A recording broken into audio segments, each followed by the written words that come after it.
What if you could help others to find the power to heal themselves, physically, emotionally, and spiritually? When I started teaching my classes, it was in 2002, and I was just doing past life regressions and contacting the subconscious part. But then as the time went on and we found how powerful this was and what we could do with it, a lot of the students began saying, you know, advanced past life regression doesn't really tell what it's all about. This is so much more than that. We think you should change the name. So it was a few years ago, we decided to change the name to Quantum Healing Hypnosis Technique. Help other people to speak to their higher selves. You can. Dolores Cannon has taught thousands of people from across the world how to use QHHT. Now you can learn her method by going directly to themoreshow.com/QHHT. And don't forget to mention the discount coupon MORETALKS.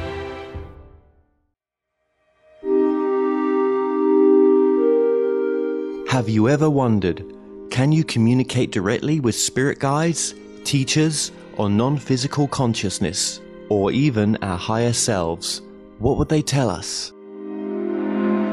My name is Kevin Moore, and since 2015, I started to practice a form of communication which is termed channeling. I have been interviewing experts on my talk show to find out, does life continue after we die? And can we communicate with those that have crossed over? With each expert I spoke to, they all had different ideas. Is there knowledge from the past which could be shared with the present moment? So I thought, why not just speak to the non-physical world directly through channelers around the world? And that's what I set out to do. They Call Us Channelers will take the viewers on a journey into the phenomena known as channeling. And my main goal with this docuseries is to bring a new understanding and awareness to channeling by looking within ourselves and asking, is it truly possible that we can all use this innate ability?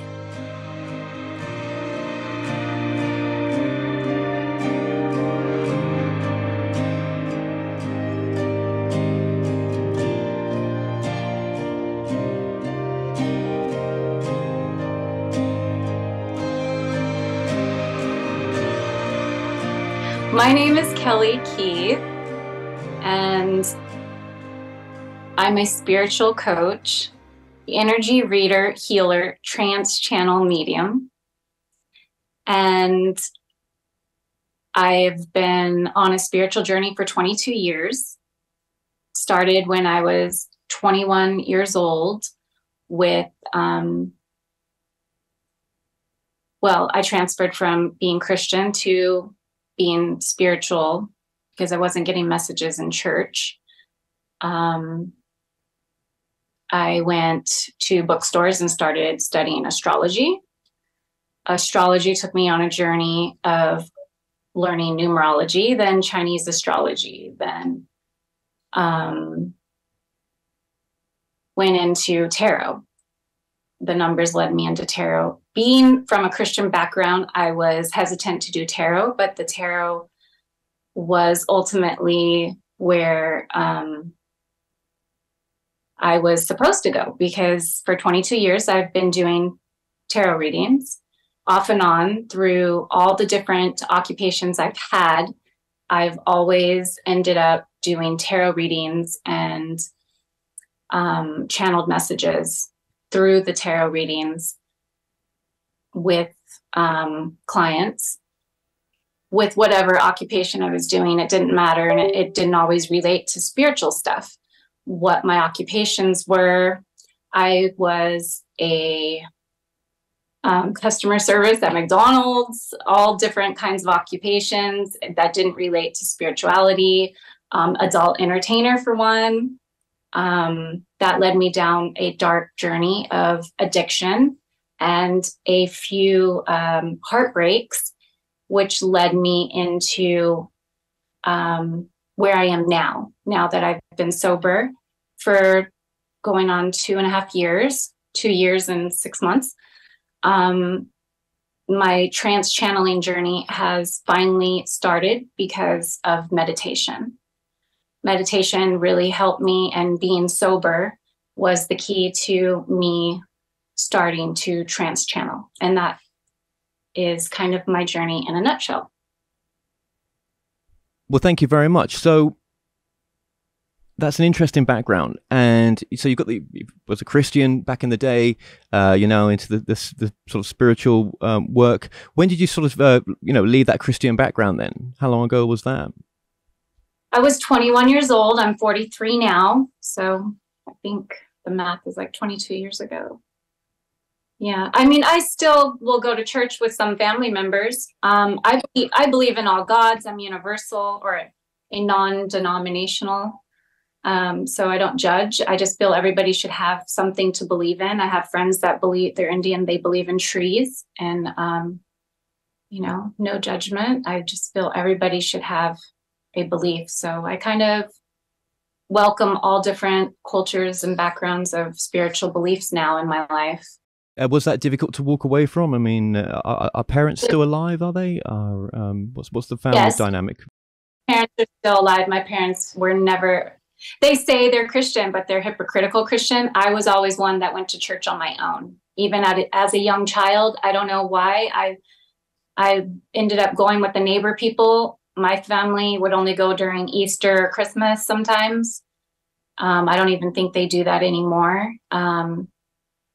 But I've just gone on this journey, just being guided, I'm assuming, from past life situations, from some past life regressions. It's kind of confirmed that for me, because my family did teach me that way of living. Yeah. What is it that you channel then, for yourself? What's coming through?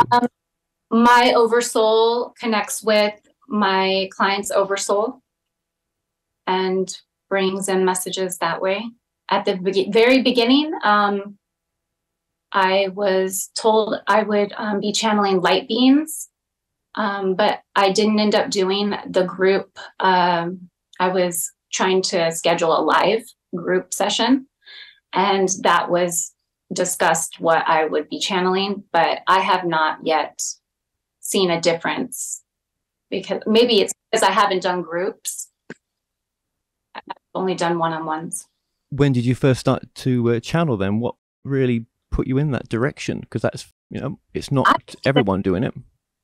Right. I went to Egypt with the intention, before going to Egypt, I wanted to trance channel. I was watching Abraham, and for like 2 years during my sobriety, getting sober completely, the whole journey of sobriety, I was listening to Abraham Hicks, and just the meditating. I was getting these profound messages with my journaling through my meditations. And I just had this strong desire to want to do it. And so when I went to Egypt, that was with Star Magic Healing. It was an intention of mine. And so when I came home, I ended up doing that from that trip. There was a lot of light codes and meditating in the pyramids, and with 44 people, and just some profound, I guess, upgrades were done on me there. And a lot has happened since my Egypt trip with my spiritual journey. That's interesting. Do you think that you needed to go to Egypt, or do you think you could have done that by yourself, but actually it's all just part of the illusion? This is a funny story. Okay. My very first step in recovery, my first rehab experience I ever went through was 10 years ago. And I found, right after I got my ticket to go to Egypt, I found a first step that I had written out, and it said, what has in your sobriety, what in your life has held from your addiction, what has held you back from doing something that you always wanted to do in your life? And it said, going to Egypt. So something I wrote 10 years ago. And it's not like I didn't have the money to do it. I always did. It's just I was in my addiction and I could never foresee myself. And I didn't feel like I would be safe going, and nobody ever wanted to go with me. It was never in alignment with me at the time. But that's something I had always wanted to do and didn't know why. Also, 10 years ago, I had a tarot reading. I was doing media makeup and body painting for backstage stuff, events at Playboy. And it didn't have nothing to do with spirituality. But in my tarot reading, I got a message that I was supposed to have a spiritual practice and make money doing it. And I laughed about it 10 years ago. Like, there's no way. You can't make money being a spirit, limiting belief. You can't make money being a spiritual person, and doing messages like that. I never saw myself doing it back then. So yeah, just all, the things that it's so funny because my whole experience for the last, during the addiction, I did all my spiritual practices backwards. And I never saw myself doing this type of work, but it all led me back. Like, I remember, this is what I was going to say. I remembered everything as a blur back then, besides the things that were important for me to know today. And that it all involves the little breadcrumbs and the pieces that led me to where I am right now.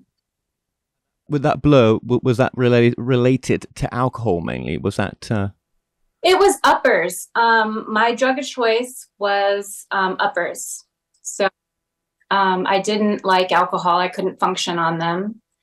I have a fast-paced mindset already, and it just helped me to run, go longer, and not be too noticeable in my own mind to anybody that I was using anything. Do you think you was on the right path in a sense? Because all paths lead to where you're meant to be, right? Yeah. But do you think that this addictive process, which we've all got an addictive side in some respects, but sometimes it can get out of control, right? Do you think that was just part of the life's course? You was meant to have gone through that, meant to have healed that part of you? Yes, I do feel that the harder journey was something my soul needed. And a lot of, not just myself, but I really can't speak for others, but in my, from experience, addicts are usually very highly sensitive people. They're artists, they're writers, they're very intuitive, they're psychic people. A lot of them are, so they mask it, I feel. And so a lot of their journeys will be a harder one. So in your early 20s, how did you get involved in the adult industry? What was that part of you that, because I'm sure you had a few options, right? But right. was it, and if I guess we do believe, or we do feel that, there are no mistakes, just experiences, right? Right. Was you fighting any part of yourself that, I can't, yes, I've got this ability, I feel, but, this is where I need to make my money, and this is what I feel drawn to. Was that kind of the... I went from my mom being very overprotective, grounding me my whole high school years, to moving in and running away with my first husband. He was 26 and I was 17. I ran away and moved in with him at 17 years old, and he was very controlling as well. So I went from my mom being very controlling to him being very controlling. And I, as a person, as I've learned to know thyself, I need freedom. I need to have that in my life. It's something that it represents who I am. And I kind of rebelled. The astrology was even a rebellion, because my first husband, because of that heartbreak and that separation, I started rebelling. I started doing astrology. He was heavy Christian and didn't believe in it, and it was the devil. So I started doing astrology because I couldn't do it when I was with him. And also it helped me understand him. Then I read about myself. I understood myself. Then I read about us together. And then we actually did get back together after that because I learned our strengths and weaknesses. They didn't last. But yes, because I rebelled on him with that. And then also while we were broken up, he dated a stripper. Well, because he dated that stripper, I became, and he was 26 years old and never had been in a strip club before. And not only that, he started dating one. I became like, okay, I need to bring that home. I need to know how to do that. And I ended up doing it to rebel. It was rebelling. Yeah. So from that part of the journey, that then led you into the adult side, you know, from contacts or whatever, right? Right. And when did you start giving readings to performers then while you're doing their makeup? Because I think that was part of the journey as well, wasn't it? You started to give readings, work readings. Yeah. Also, being an addict, I had a lot of visitors. My house was kind of a revolving door. So for lost souls. So while lost souls would come, I would do the readings in between. And then when I'd be meeting anybody after that, while I was stripping or when I had the escorting service, or even later in life when I had the makeup business, hiring assistants, I always checked their astrology. And or while doing people's makeup and body painting them for 8 hours in a day, I'd be giving them astrology readings and compatibility readings and stuff like that. Yeah.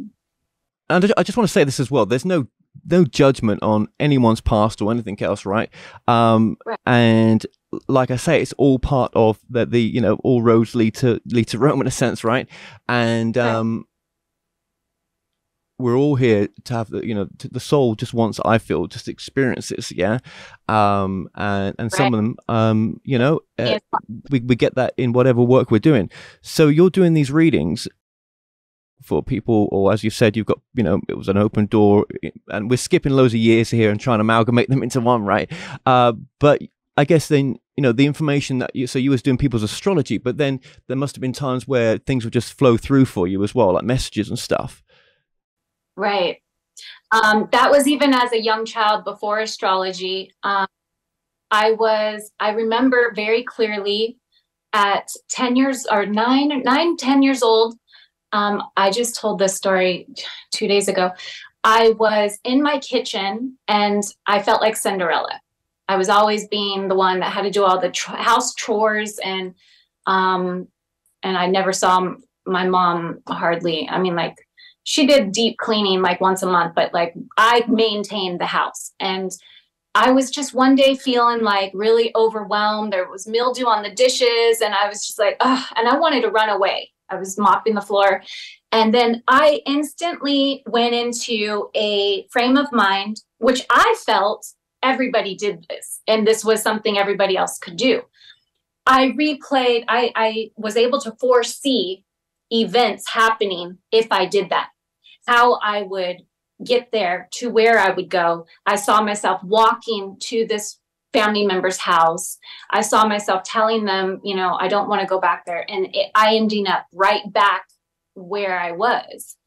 But I saw it like in action. I visualized it happening like a movie. And yeah, so I ended up not running away. I just stayed and, you know, dealt with it and stopped being a spoiled brat, basically, I guess. But yeah, so there was just a different, that one was very clear to me, but through the years, I've had people come to me with like at different ages, in my teen years, like talking about working different places. I'm like, no, you wouldn't be good at that because I can see you doing this and this. And I was always able to see ahead of events before people would do them. So I had friends and family members, especially my older brother, frequently asking me advice before they would take some kind of big leap. And I never knew why. I just felt like I was just somebody that was telling them the truth of what I saw. I thought everybody did that. I thought everybody could do that. Yeah.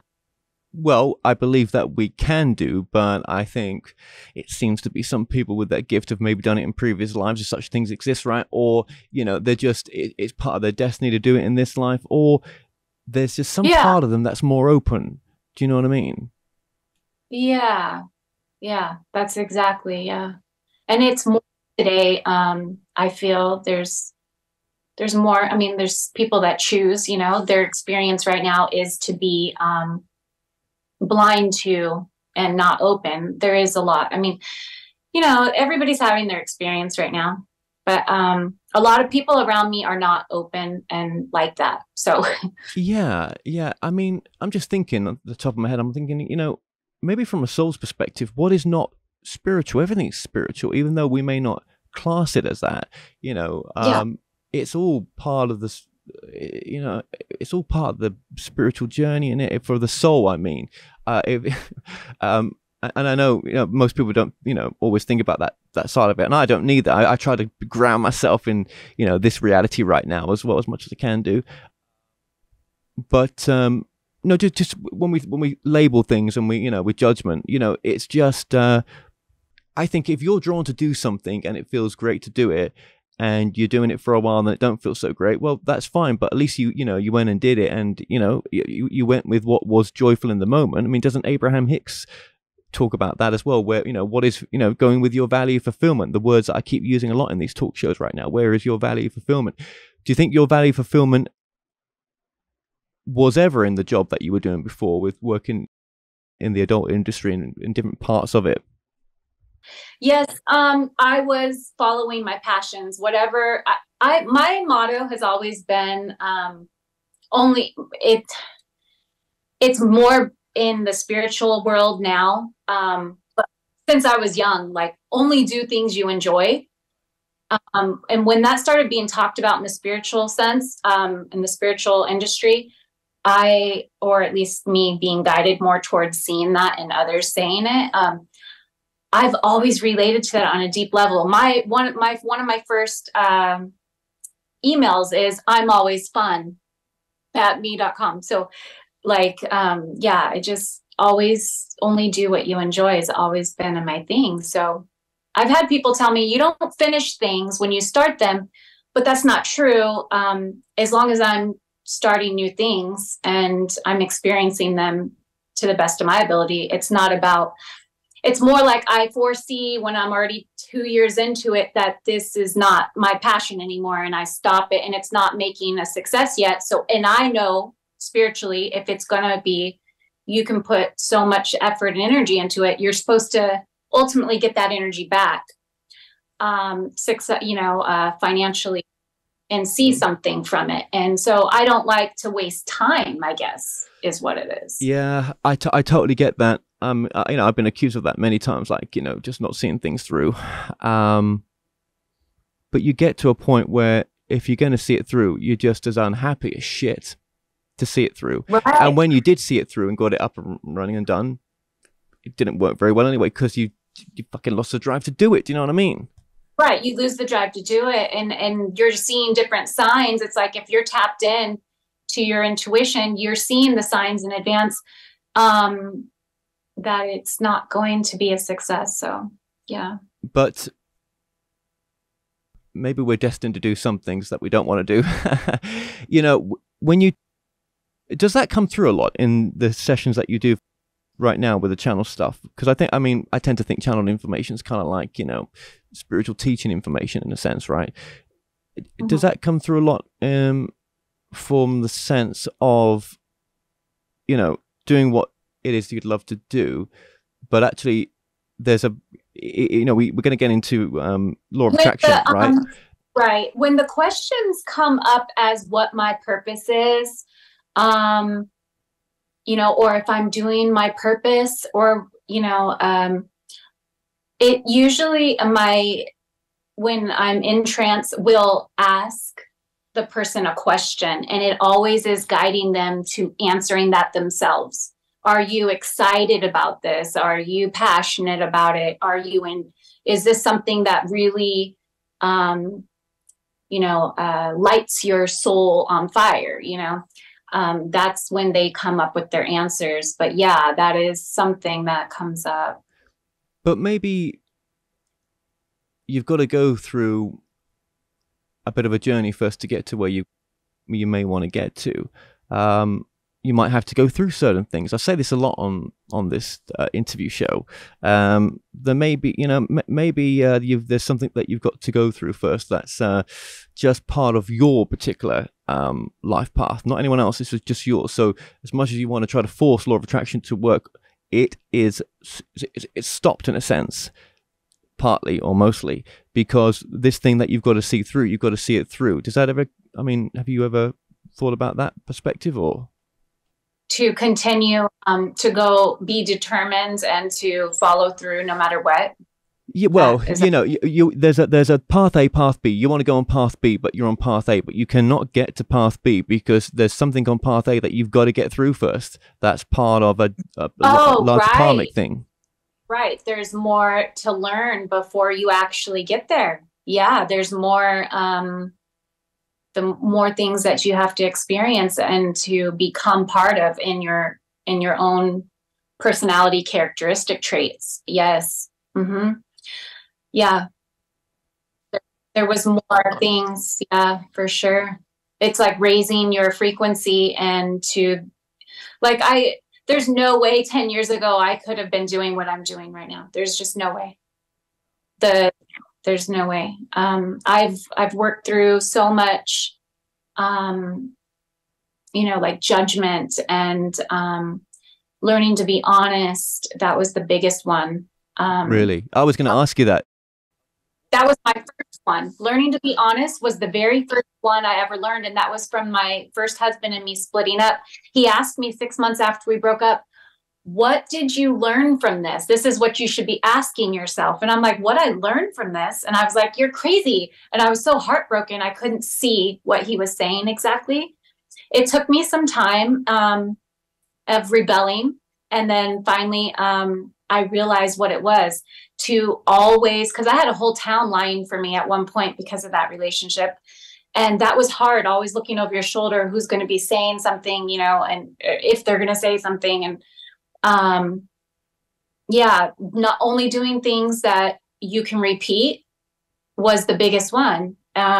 If you can't repeat it, then don't be doing it. And that was my biggest lesson. So I took that to the streets, basically, always being honest, and in this adult world as well. And people actually valued that. They valued the honesty that I had, and my morals and values and stuff, which is weird to take to the streets with you. And I had some people when I was using telling me, you can't be honest with these people, and I'm like, no, this is the way to do it. I have to be honest, and everybody needs to be making money. If they're not, then it can get unbalanced. Everybody has to be honest with each other. If I want honesty, I have to give it. So yeah, I used to get in arguments with very crooked people about that. You're too honest. Do you think that then that was part of your journey of becoming sober? Because I was going to say, what was the pinnacle part of becoming sober? But it sounds like that was a big part of it, to be honest with yourself and others. That was a huge part of it. And when I have conversations with past people that I used to use with that are still struggling with addiction, they are starting to come out of it, and they call me. A lot of people, actually. That was a big part of it. Yeah. God, there's so much we could talk about, right? But I know that we're just going to focus on some of your more current work as well. But it's definitely, you've got a really unique story. You've actually got a book coming out as well. Just tell us a little bit about the book Tardo, and just when it's coming out, and just a bit about it. So it's called A Life Coach's Journey Through the Darkness to the Light. When I first started meditating, this book was guided. I wrote the whole book basically at different parks and different, like at the beach and everywhere outdoors. I maybe wrote a couple chapters indoors. It was total guided, the whole thing. It was very enjoyable. It was guided to kind of put an end, not an end, but kind of like an end to a chapter in my life so I can begin a new one. And so it is a book about my life, going through the dark times, and how I journeyed on my spiritual journey through the astrology, and how I got sober. And there's chapters on also being a sugar baby. I've been a sugar baby for 20 years. The difference between sugar baby is you do not sleep with the person. There is an agreement made, a financial agreement made at the beginning, and that is withstand, and they through the whole relationship. And a sugar daddy situation is somebody that there is some intimacy and sexual relations, but there's also an agreement made financially. So I just had to say that it's also in the book. There's sugar babies, sugar daddy chapters, how to stay safe and survive in that industry. And also astrology chapters, how I used astrology and meditation, and 12 spiritual, non-traditional recovery coaching steps that I took of my own. Because I didn't do some of them are kind of based off of the traditional ones I noticed later, but they're all in a spiritual perspective. And it's like EFT I used, things that I used to keep me sober. I did not go to meetings because I believe that they romanticize and glamorize the addiction way too much. And that's why they lead back into the relapse. And so I don't enjoy going to meetings. In my past, when I did that, that is what got me to relapse. So I could also see myself someday speaking at one of those NA conventions, telling them a spiritual way of saying their stories in those meetings, because that's my belief on it. So there's a chapter on that, and the 12 spiritual laws. And from my perspective, so it's just like my journey, my spiritual journey, and my, the darkness that I kind of climbed out of. Yeah, I mean, do you look back and still feel it, or think of it as kind of darkness, or do you sometimes? Well, that's why I had to write about like the survival part of it. In my case, from my perspective, it always leads me back to my addiction, the adult world. So I put those two together. So in order for me to stay sober and on a spiritual journey, it's not good for me. So I call it my darkness. Those were my dark moments. But for others, some people don't use while they're doing those things, like, on OnlyFans and things like that. It's not as much of a risk, so they don't have to numb out as much. They're not even around other females doing it. They're kind of on their own. So like they don't have the stresses and things that I had in that world. So that industry. I'm sure there's a lot of performers in that industry that do not take as well.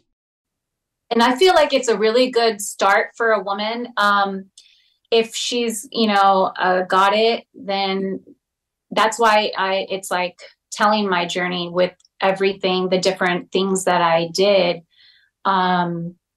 of, how, if you want to be a sugar baby, these are some qualities that, and steps you can take, because it's not for everybody.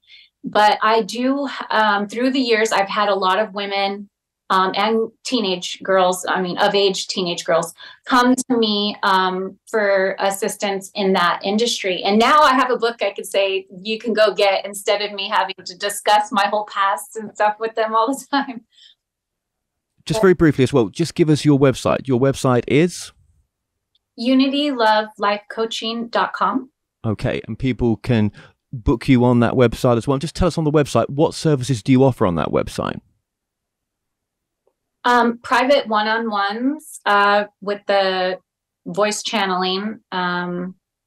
It starts with like a counseling session, and then it moves into the voice channeling session. It's for 90 minutes. and also different coaching sessions, which are involving tarot readings. And I'm going to be combining them with the voice channeling, the trance channeling as well. Now that I'm doing that, I've only been voice channeling, like I said, since March, when I went to Egypt. So it's been about 6 months. And yeah, so I also had a session with Yolanda Tong, which was following right after I started voice channeling, which was an amazing experience as well. That name rings a bell. I don't know why. Has she been on? I don't know. You had her on your show. I saw that. It was it's really good. It's really good. Yeah, she was on your show. Okay. I love her. Yeah, she's great. I thought it rang a bell. The name did. Yeah. I found her on a podcast. It was next, the other podcast like your guys's, like yours is. I found her on there, and yeah, I just was guided towards her, and she was really good. She confirmed a lot of things for me and helped me. Well, yeah. That's great. I think there's another podcast, isn't there? Was it Next Level Soul? Was that the one that she was on? Yes, that was it. Yeah. I just didn't know if you wanted me to say it. Oh, no. Also, fine, yeah. I read that book channeled, Opening to Channel, because of her. So I took that book with me to Egypt, and I was reading it on my free time when I was in Egypt as well. So by the time I got home, it was like, yeah. So I feel like between Egypt and that book and Yolanda, like, it just really, this is my passion. This is what I'm going to do till I'm old. Yes. I love it. Absolutely. Yeah. So when you do the psychic readings, then are you still connecting? Do you think you're connecting with your oversoul, which connects to the client's oversoul? And then it's, I mean, this is just our way of explaining it, right? Like but from your perspective. Group thing. Yeah. Yeah. Mm-hmm. Yeah. Okay. And when you give a psychic reading,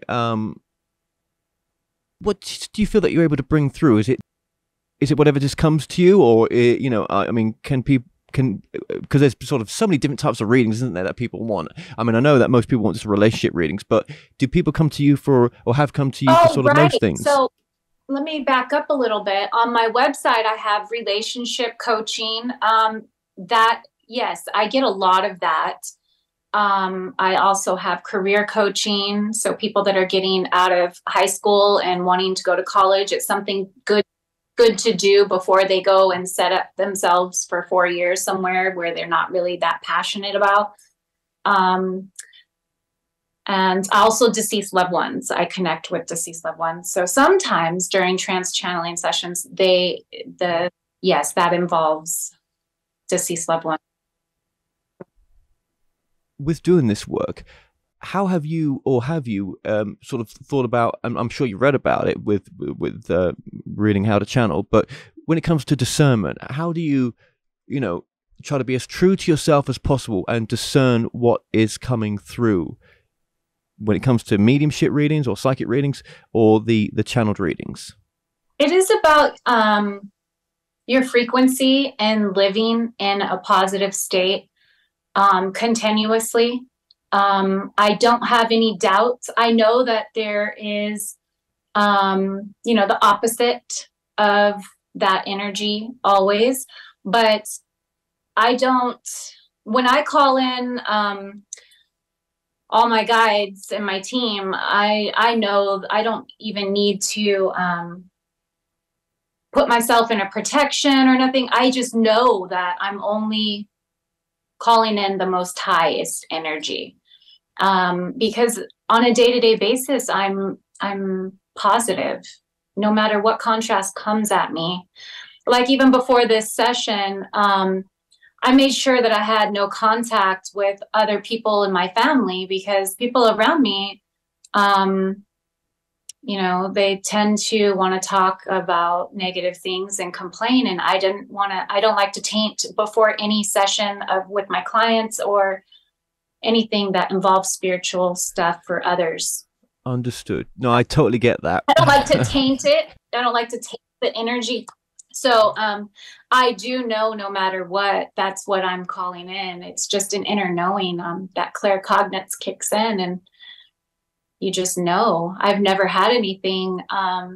You know what? I have back a year ago, I was using a pendulum, but I was also around a lot of negative conversations and the kids listening to Suicide Boys around me and a lot of stuff like that. And then I went in and I was trying to play with my pendulum, and it was, something was toying with me and it made me cry. I was like, oh my God, this can't be right. I went, everything I tried with the dice, with the pendulum, I brought out the angel board, everything. I love tools, by the way, permission slips.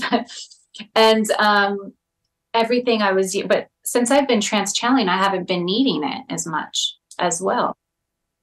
Yeah.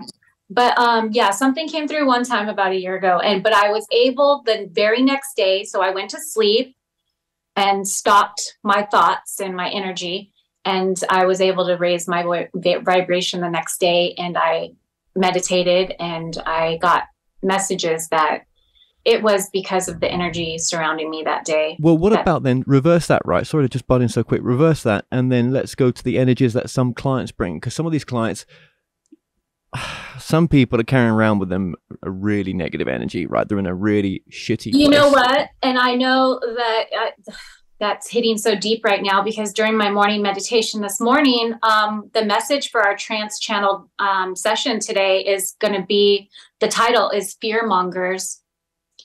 Yeah. So, I mean, it is in the collective right now, especially current energy today. That is just, it's huge. Yes. I understand what you're saying.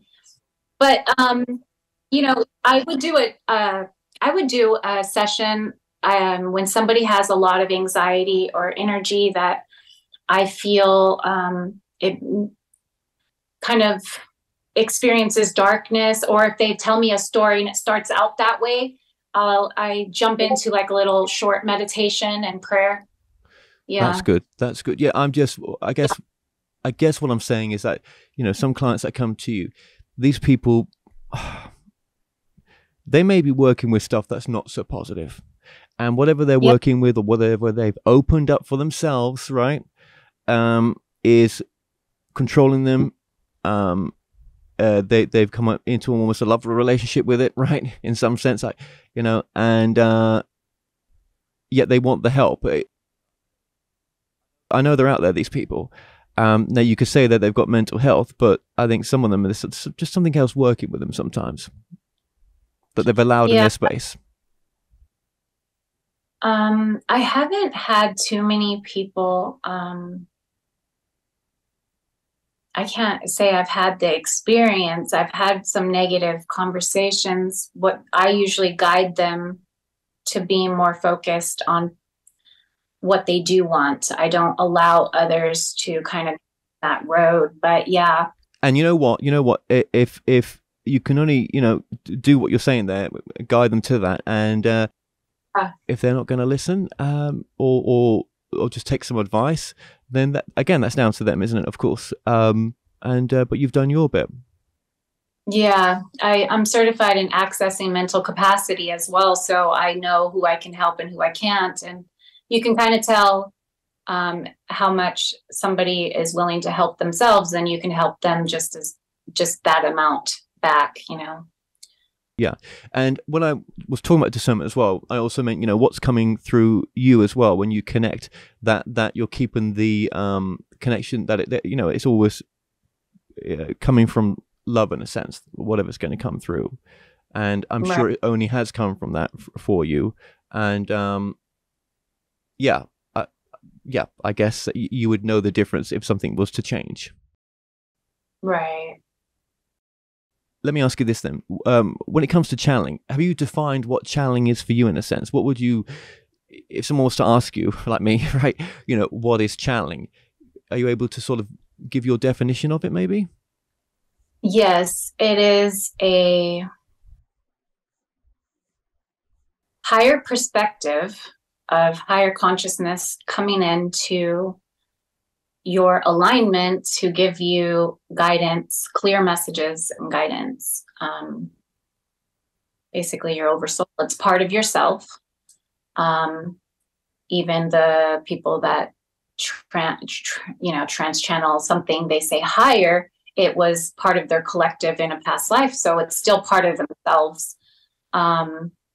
It's just different levels of how high, I guess, the energy can possibly come through the messages. Yeah, absolutely. And I think, you know, we can all channel. Again, it's whether we can all channel, right? Yeah. We're actually, it's a new creative way to communicate with yourself and to get that guidance from within, instead of having to get an opinion from someone else. It's a way to know thyself on a deeper level.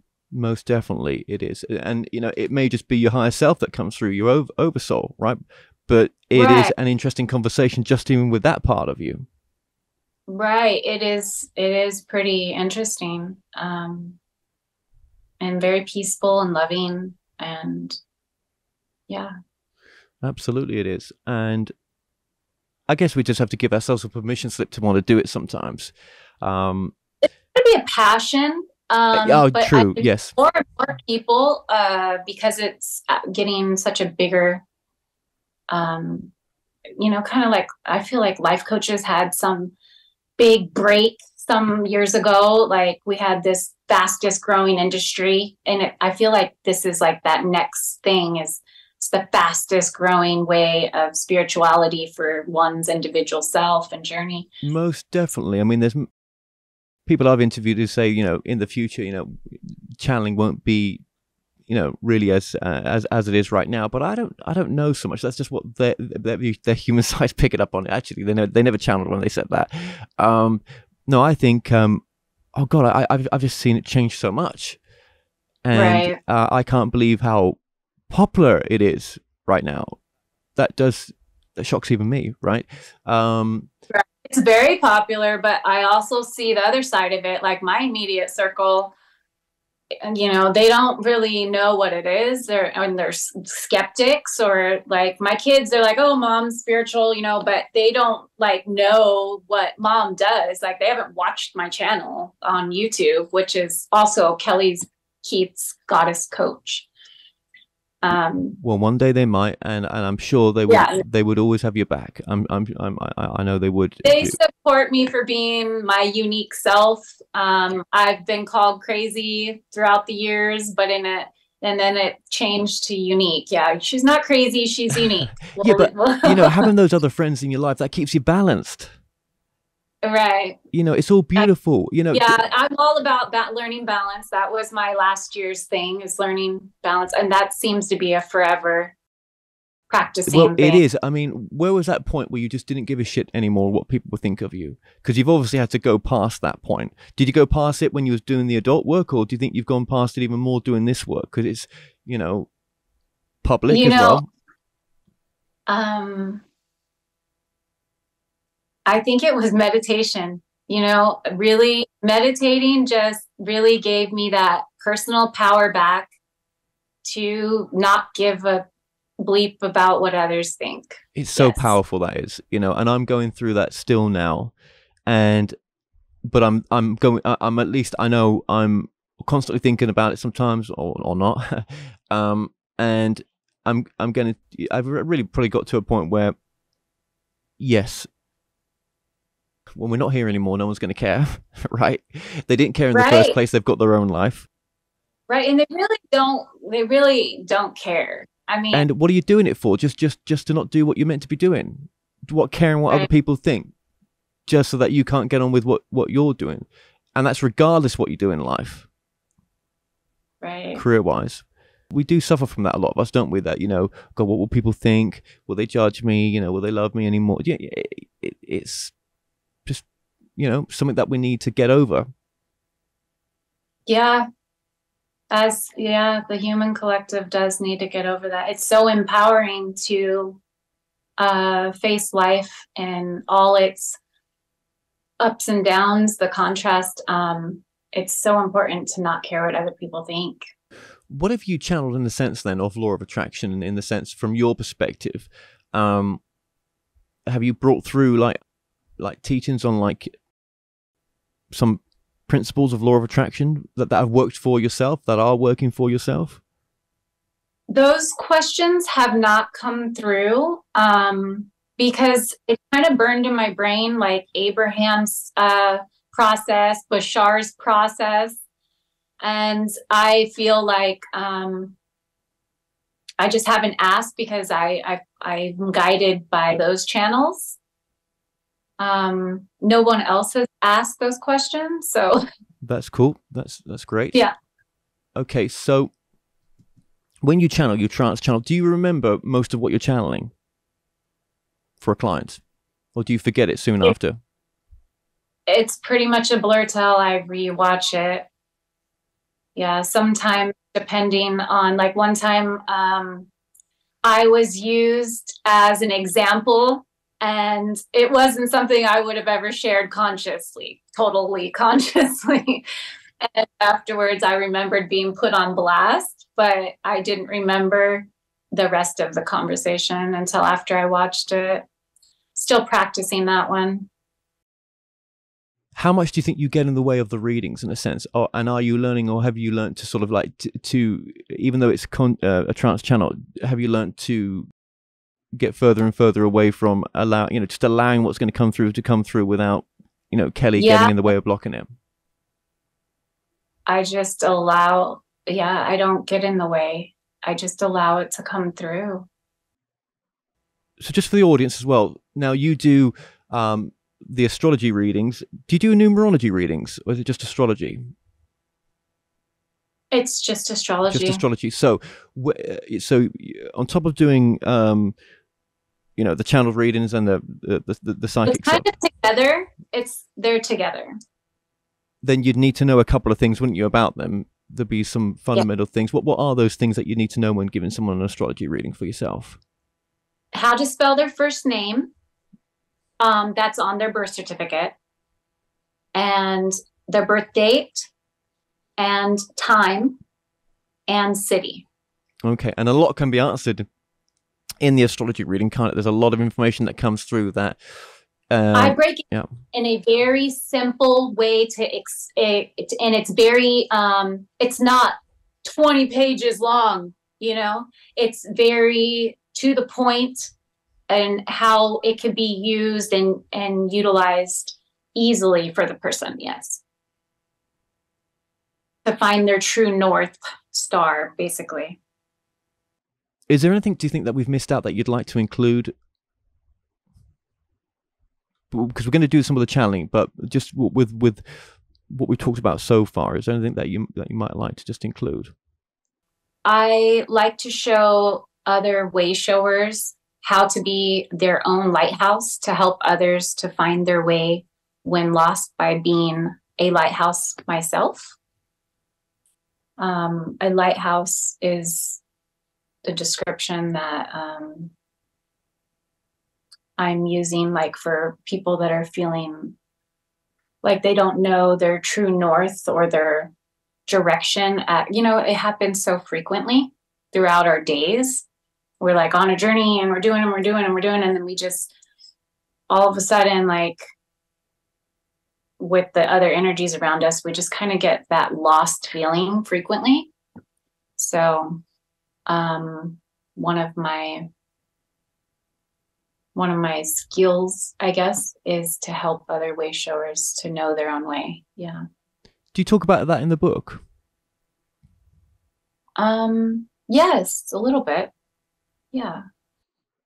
So if we were going to get you to channel them, I'm guessing it's a pretty, I'm guessing it's a pretty, easy connection. What is the process of you connecting, and how long does it take you to sort of connect? It takes me about just under 2 minutes. I just go into some breathing and loosening up and going deep with the breaths. And I just start. Sometimes it goes into a guided message. Like today I had that topic. But sometimes there's no topic. So it just goes into this guided, but usually there's a guided message, and then The other person can ask questions. Okay. All right. Yeah. Well, let's give it a go. Let's give it a go. And this will be interesting. This will be really interesting, actually. So if you just want to start that process, and if you want to talk about it at all, you can do.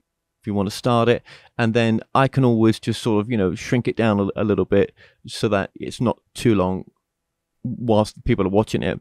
But if you want to go into that process, then yeah, let's. That's another thing. I've only done like, well, I mean, I've only had people do like 20-minute sessions so far, but I've never had somebody ask more questions than that. So I haven't found out if I could go longer or how that could work. I'm sure I could go longer, but that hasn't happened yet. Well, it's going to happen now. So it's all good. It's all good. It's all good. Don't worry. I totally understand where you're coming from. I used to channel myself, and oh yeah. Mm-hmm. So I totally understand everything you're saying. So it's all okay. So yeah, just have a drink, just get yourself in, you know, whatever you need to do, and let's give it a go. Okay.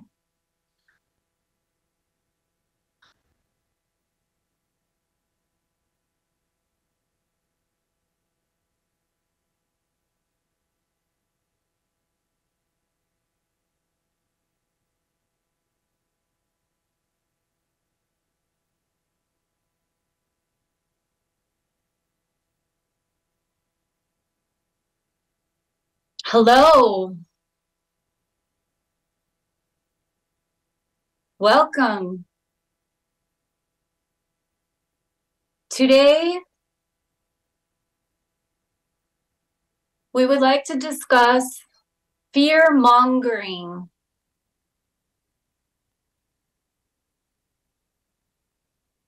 In the collective, there is a lot of fear being put out into society.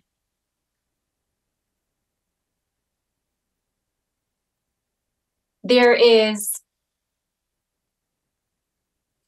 people that are claiming to be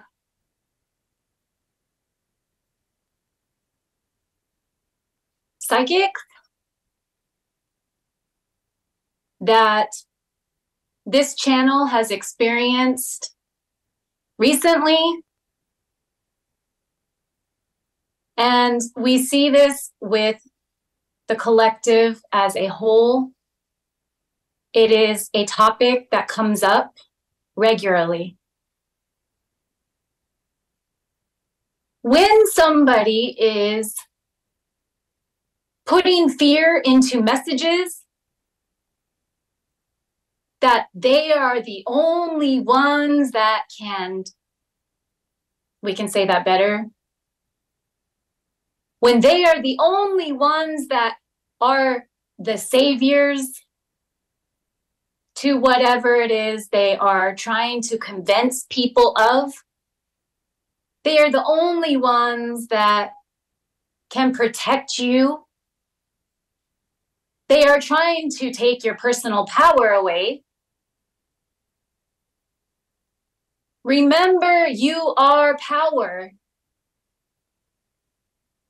And no one can take that from you unless you allow them to. When somebody comes with any fear messages and asking for money, if it is not a comfortable message, you need to use discernment. Your inner GPS system will guide you to knowing the message, if it is resonating with you truly. When they ask for financial compensation for that fear-based message, you need to use discernment of the amount that they are asking you, if it resonates with your comfort to give them, you need to keep your personal power intact. Do not financially compensate anybody for a fear-based message. Anybody that is trying to hold on to you on a continual loop to get you to come back based off the fear messages, you need to use your discernment at this time.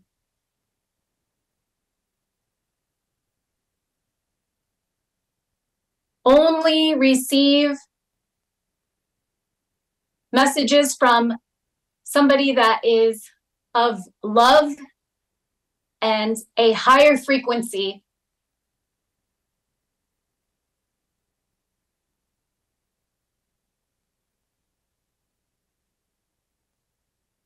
Hello, would you like to ask some questions?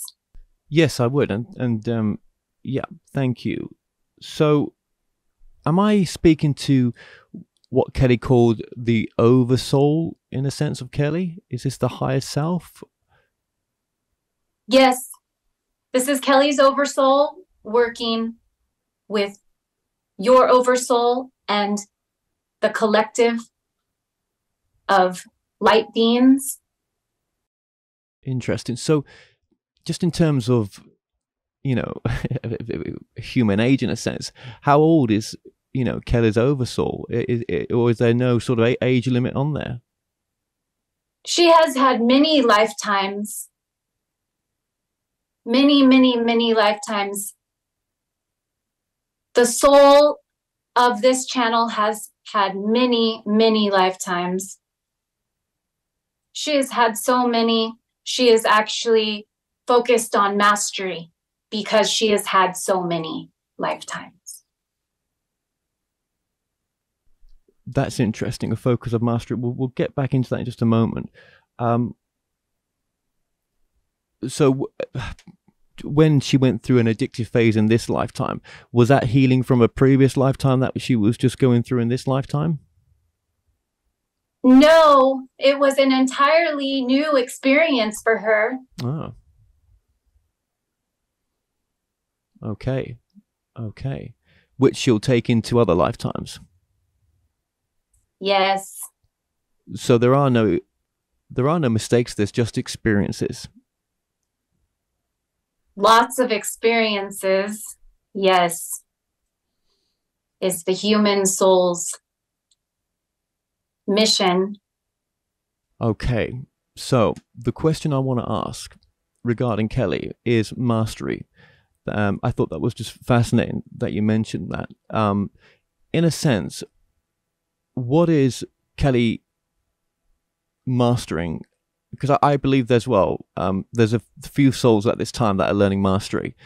So what is Kelly's prime thing that she's trying to master, and what is mastery in a sense to, you know, evolution, you know, to the evolution of the soul, and why it chooses it?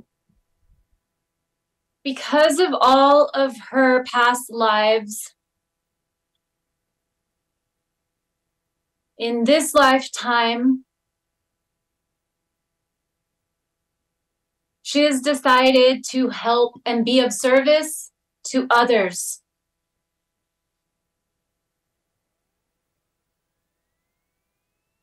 It is fated for her to be of service to others. Her whole blueprint, her soul's blueprint, is based on public life. In order to be there for others authentically, this channel needs to overcome, which she's been working on, overcoming different virtues, so she could be of service authentically to the collective from an unconditional loving energy and frequency. She's worked on so many different virtues, so that way she can help guide others from her authentic self.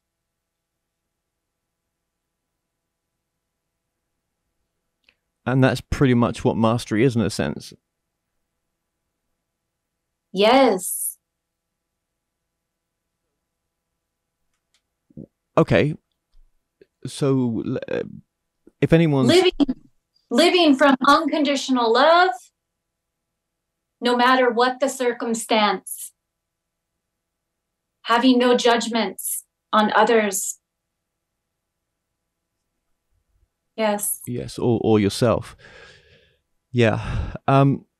It always starts with the self, does it not? Oh, it does. It does. It does. Then if you turn that, though, to people with other jobs, and let's just go to the adult industry, because that's part of what she was of in some respects, that why can't, even for any job, even that type of work, if you're coming from your authentic self with unconditional, love for yourself, in a sense, because it's what your value of fulfillment is in that moment, is that not being of service? Oh, yes. It was being of service in so many ways.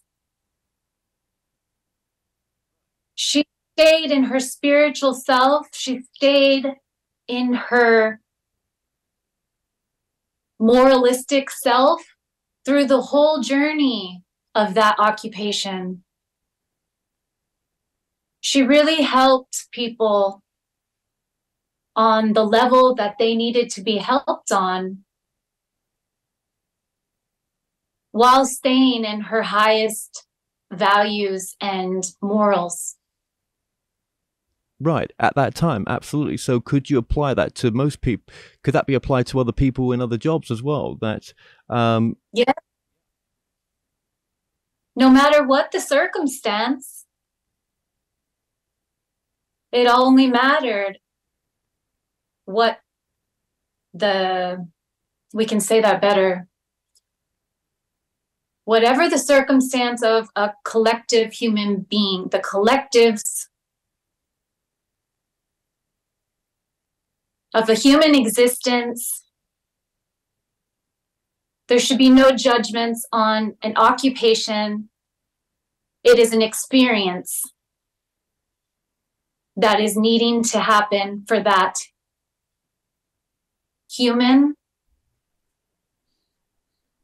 It is something that they had planned to do. There should be no judgments ever. Right.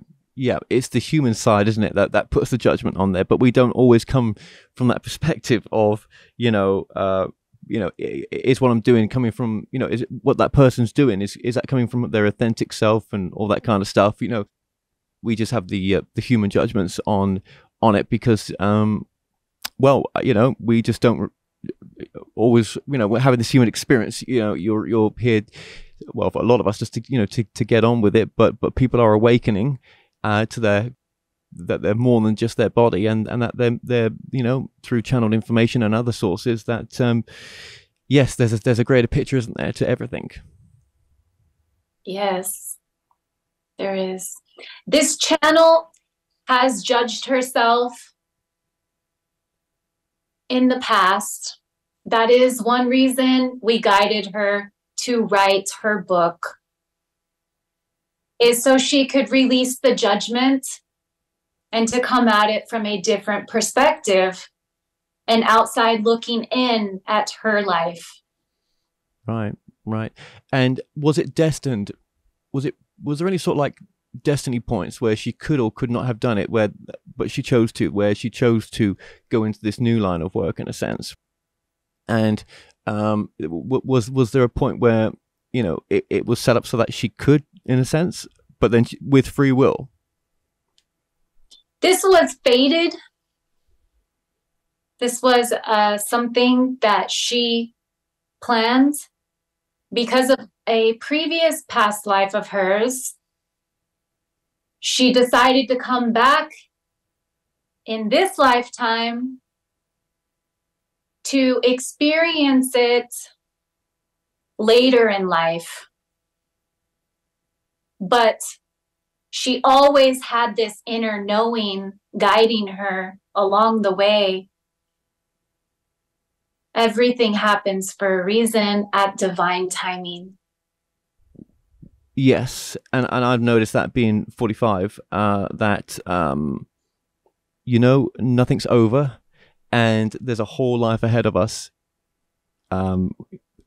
If we, you know, if we want, and we can reinvent ourselves and go with, you know, future passions, and maybe they are part of the stepping stone of the soul's journey in a sense. So yeah, and let's just go back to that message as well of fear mongering. Is this a time of, or a greater time for a lot of us to learn discernment? You know, is this what a lot of us are going through in a sense, discerning what's right or wrong for us? Yes, the veil is lifting. People are awakening. Yeah. Yes. Yeah. And discernment is a big part of that, I think. And especially even discernment within the spiritual community as well. Because there's, as you said in that message, a lot of fear mongering from some people. And just because they got a platform does not make it true what they're saying. Correct. Your energy system will never lead you wrong. And you should never try to listen to messages when you hear and you feel and you connect to that feeling that it is not a message for you. You should change it. You should get away from it. You should set a boundary. But what about for some souls that are so addicted to all the noise, all the negative stuff in a sense, and is that, I guess that's their journey, isn't it? I guess it is. Yes, and it is about divine timing. That soul that is choosing to be around it or to accept it in their experience is weighing it, is breaking it down, is comparing, is trying to arrive at an unconditional love perspective on it. That is sometimes why that happens. Understood. So thank you. So just very briefly as well, moving this to law of attraction and co-creating in a sense. And I thought it was interesting what Kelly said when she was explaining her journey, where, you know, she, you know, if it didn't feel right in the end, you know, she put a stop to it. There's some of us though that I guess feel that there's so many things we want to do, and we just don't know which way to choose sometimes, what to choose. Astrology has helped this channel. Your soul's blueprint is written in astrology charts. You can even change your astrology blueprints, your soul's blueprints that you made before coming into this game of life. You can even change it in your Akashic records by tapping in to your oversoul to change that. If people's experience needed to do so and desired that, and that was a passion for them to change it.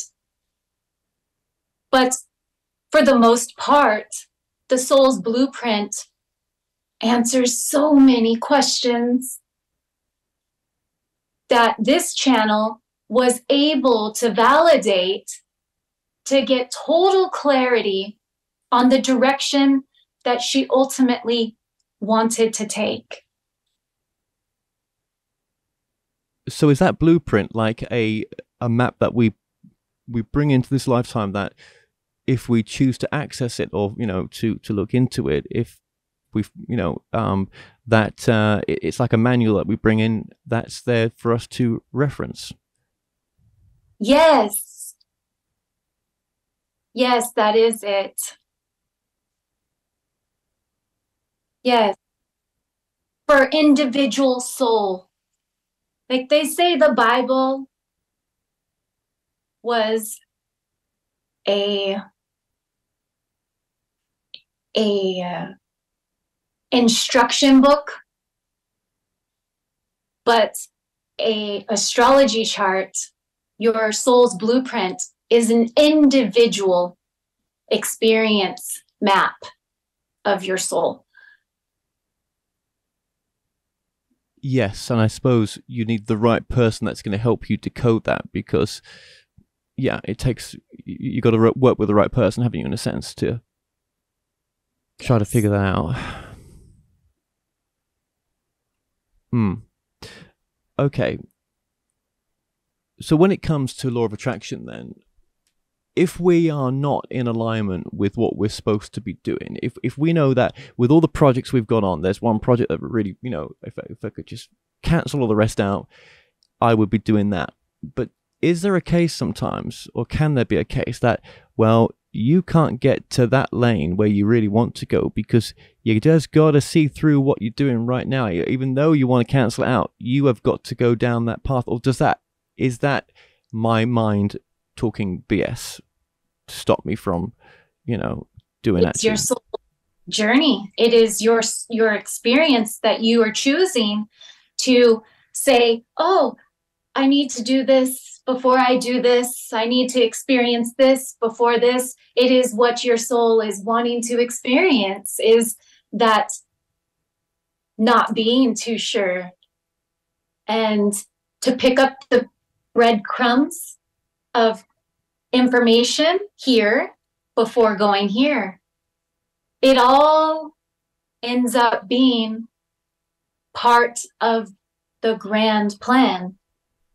Do you think sometimes that the thing that is blocking you, in a sense, is that what you're actually picking up on when you've got, different paths to choose from, actually, what you don't realize, that you're picking up on something that's so strong in the future that's going to happen, but it's not the right timing right now.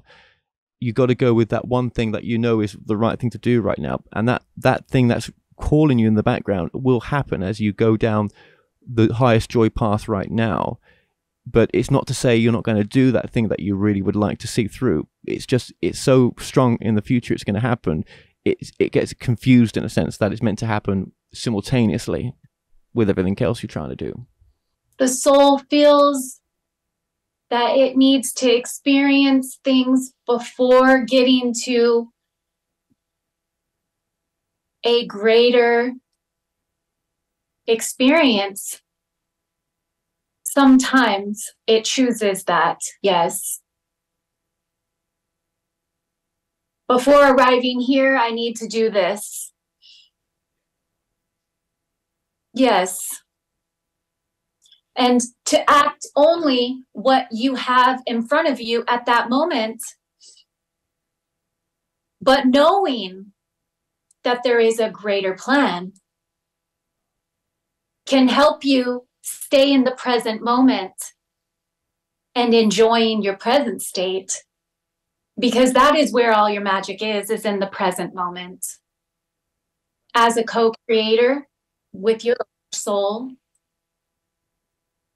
the present moment is where the power of manifestation lies.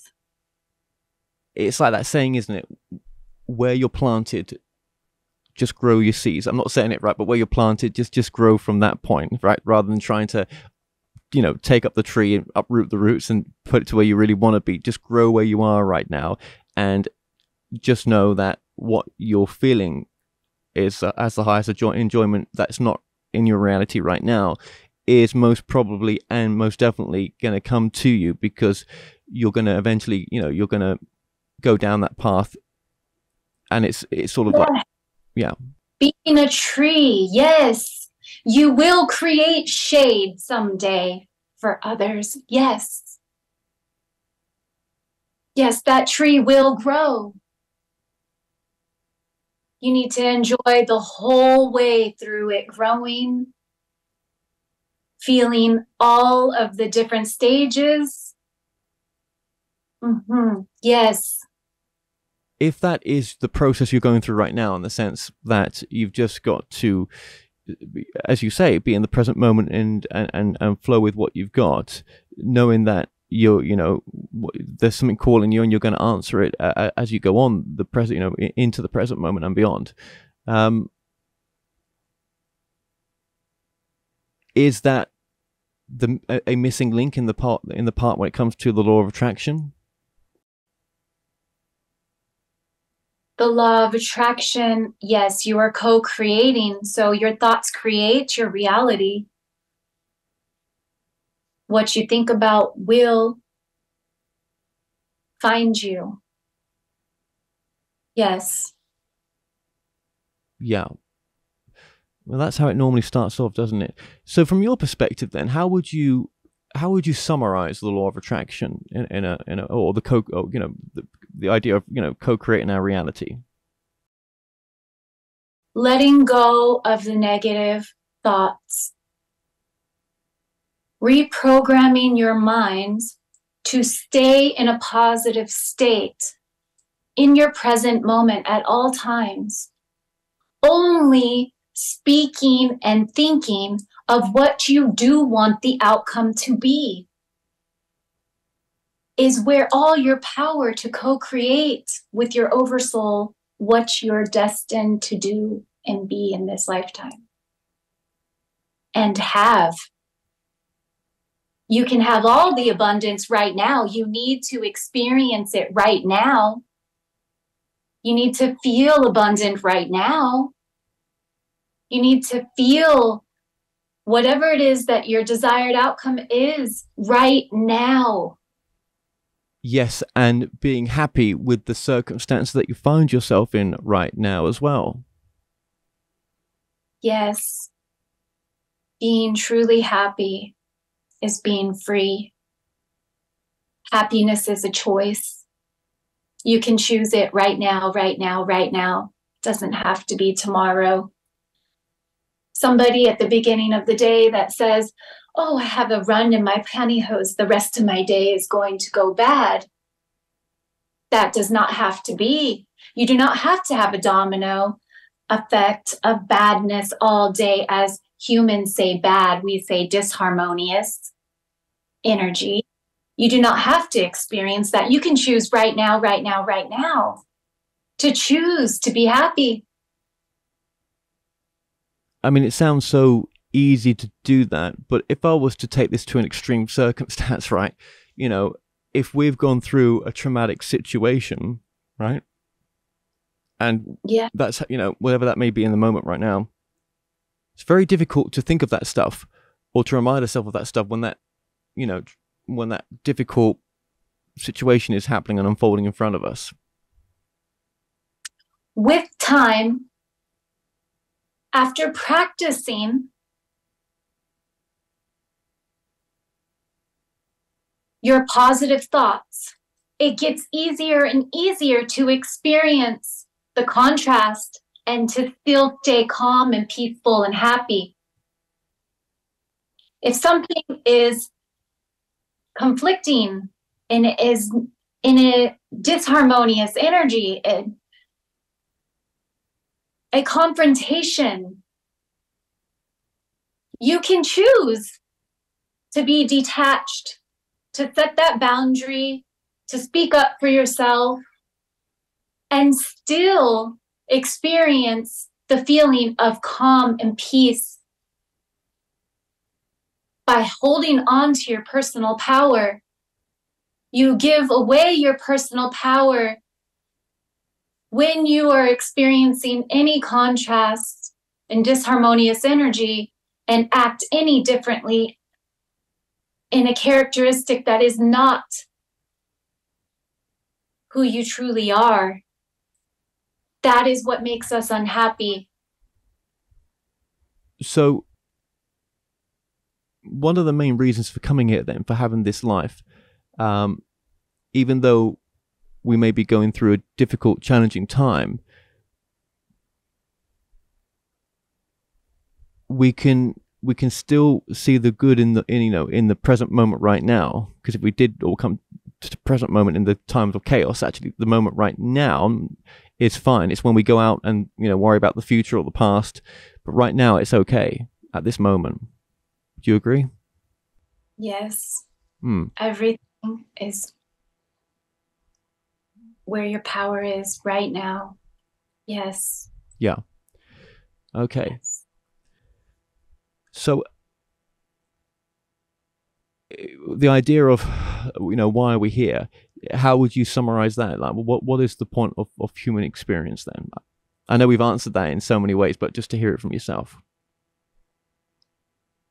Is to have experiences, is to experience different levels of disharmonious and harmonious energy in a balanced way. We all come here from unconditional love and we will return to unconditional love. So it is a game we play to come here and not know, so we can remember. And those experiences are all keys to helping us expand and to arrive back at unconditional love. To live without struggle is the reason that some of the collective wants to experience. We can say that better. Coming here, we did not come to struggle. We came here to experience all there is to experience.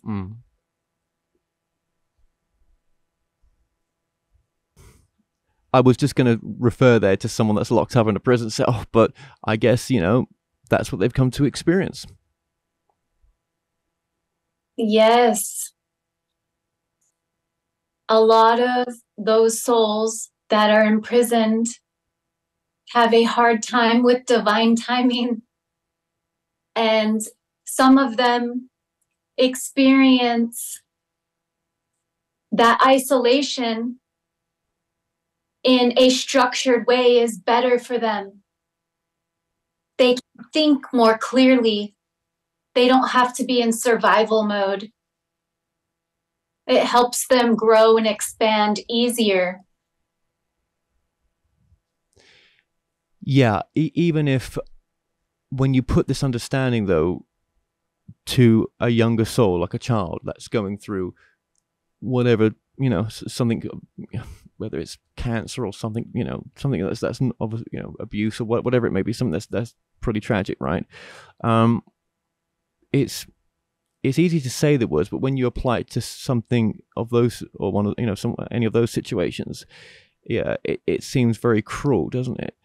But am I right in maybe, well, I feel, should I say not am I right, but I feel that, yes, it may be a child, but there's a soul that's eons and always has been, and they're just experiencing it from that younger perspective. But it sounds very cruel me saying that, but I'm not trying to be. I'm just saying, how do you explain it from almost seeing like someone being punished in a sense? There's no judgments or punishments.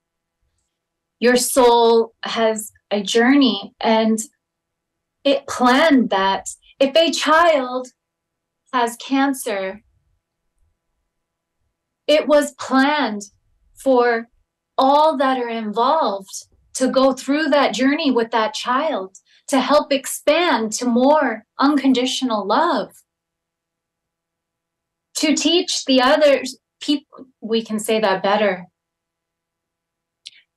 The people involved with that child that has cancer, it teaches others that are involved so many different ways of living unconditional love. And it teaches that child how to heal themselves.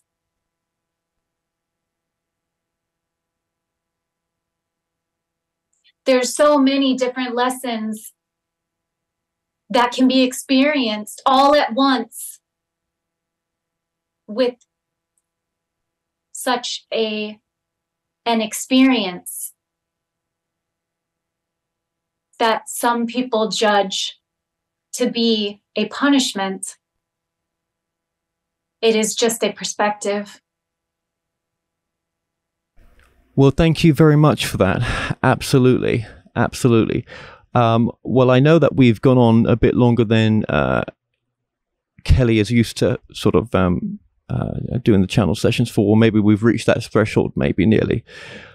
If there's any last messages that you want to give, I just want to say just thank you so much. And I've thoroughly enjoyed having this one-on-one. Thank you. Thank you for this experience and for us sharing our messages at this time. We send our unconditional love. Well, I'll let you just come in, Kelly, and just get yourself reorientated for a moment there. So all the links for this interview, Kelly's book that's coming up for release soon, we'll put those in the description below. If the book's not in the description, I will add it if you're watching this in a future date as well, when the book does come out. And I will have it displayed on my website too soon. Right. So, yes. Now, just remind us of your website one more time. It is for the podcast. UnityLoveLifeCoaching.com. Okay. And again, people can contact you there directly to book a session with yourself. I found that what you just channeled there really helpful. So thank you. And I hope and I know it will be helpful for others that watch this as well. There's so many ways we could have taken that, but I just, for myself, for this particular show, I think those were some important parts just to cover, just the day-to-day stuff, right? Just to tick off that we're all having trouble with. That was really good. Let me just first say that. Yeah, cool. That was really good. Yeah, that was really good. It's very intense. It's very,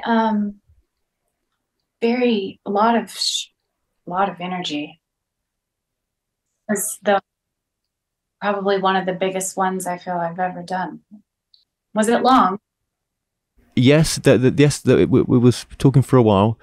We were, and but what you had to say was, and the different perspectives that they trucked in was really interesting, actually.